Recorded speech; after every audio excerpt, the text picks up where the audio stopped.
Hi everyone, welcome to Everyday Excel channel. I am Sharon Keramat. In this video, you would learn what data validation is and how to work with it in Microsoft Excel. Let's get started. Data validation is a great tool that allows you to control the type of data or value that is entered into a cell. What I mean by that is that with data validation, you can control whichever data that is entered into a particular cell by either external parties or by the user. Now let's explain it in the worksheet. To find data validation, go to data under the Excel ribbon and click on it. Then you'll find data validation at the right side of the ribbon. Click on it. This will pop out a dialog box that contains three things, which is the settings, the input message, and the error alert. Under the settings, we have what is called the validation criteria, which allows you to input any value you want to create.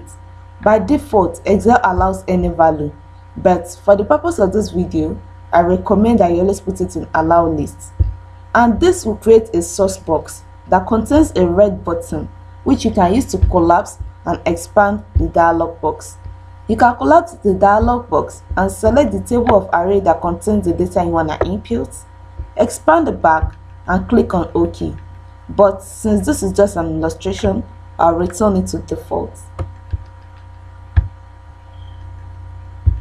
Now for the input message area, this area allows you to input an information that would show in the data validation you create.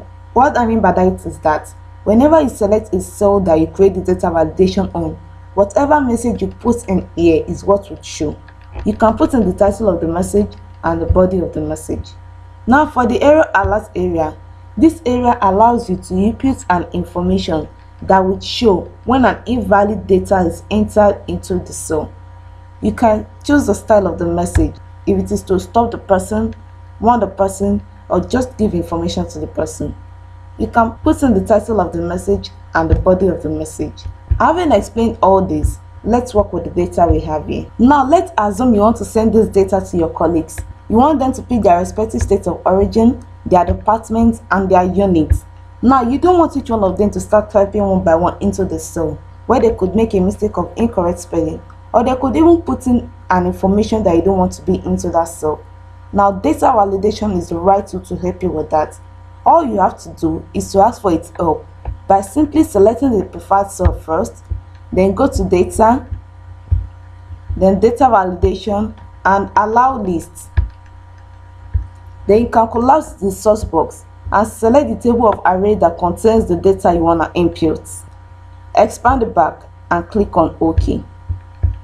And then boom, it has created it. It has created a drop-down list of states of origin, and your colleagues can easily pick their state of origin without the need of typing one by one. Now we can copy the data validation into other cells by using the normal copy and paste, which is Ctrl+C, then highlight the other cells, and then Ctrl+V. And that is it. It has created the data validation into other cells too. Now let's do that of the department for better understanding. You can as well highlight the entire cell that you want to create the data validation on first. Then go to data, data validation, and allow list. You can as well leave the dialog box without collapsing it.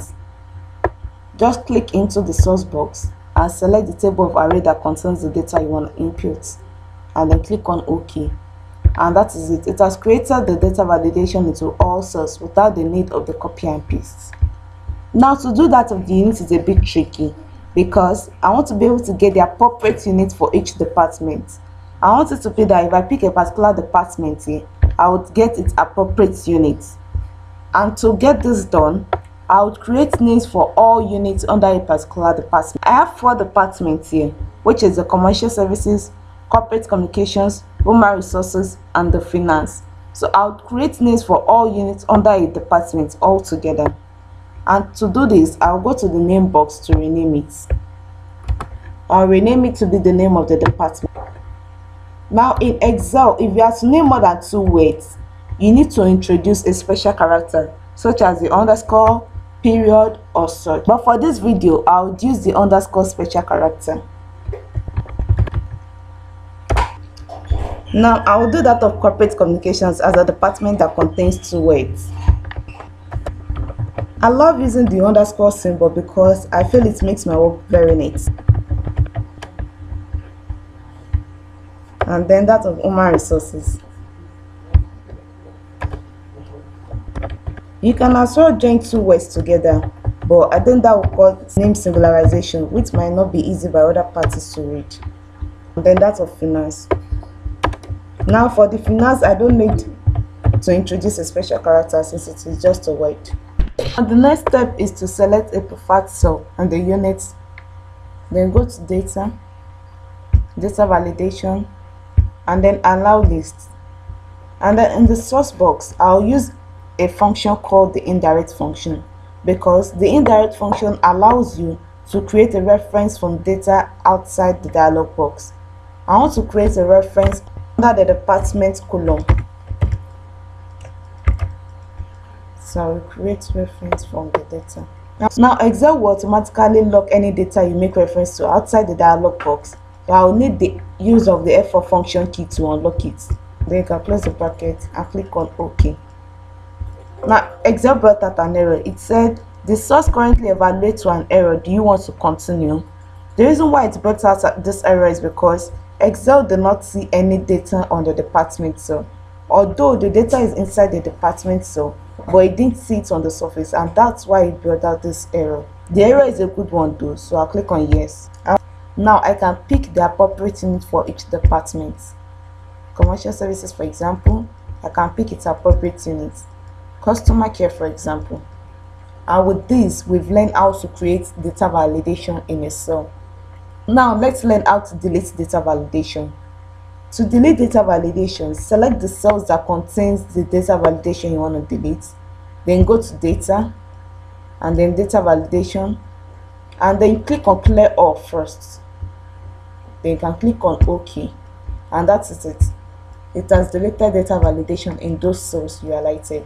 You can as well first highlight empty cells that do not contain data validation first. Then you can copy it and then paste on those cells that you have the data validation on. And that is it. It has deleted the data validation in those cells. With this, we have come to the end of today's video.